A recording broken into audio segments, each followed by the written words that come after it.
आज जंतर मंतर नवी दिल्ली येथे नवी मुंबई आंतरराष्ट्रीय विमानतळ सर्वपक्षीय कृती समिती आणि आदरणीय खासदार सुरेश म्हात्रे उर्फ बाळामामा यांच्या अध्यक्षतेखाली भव्य आंदोलन पार पडले। नवी मुंबई आंतरराष्ट्रीय विमानतळाला लोकनेते दिबा पाटील यांचे नाव मिळावे या न्याय मागणीसाठी आम्ही दिल्लीत आंदोलनाचा तीव्र एल्गार पुकारला।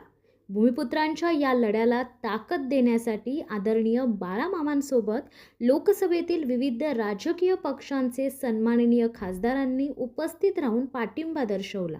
हा लढा कुठल्या एका पक्षाचा किंवा गटाचा नसून संपूर्ण महाराष्ट्रातील भूमिपुत्रांच्या आणि प्रकल्पग्रस्तांच्या स्वाभिमानाचा आहे।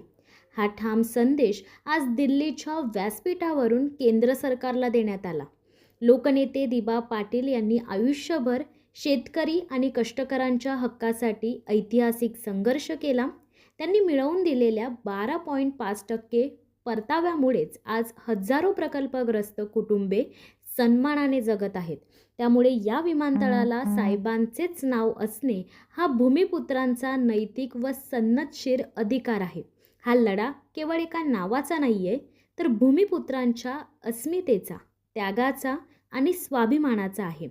जोपर्यंत अधिकृत नामकरण होत नाही तोपर्यंत हा संघर्ष असाच धगधगत राहील।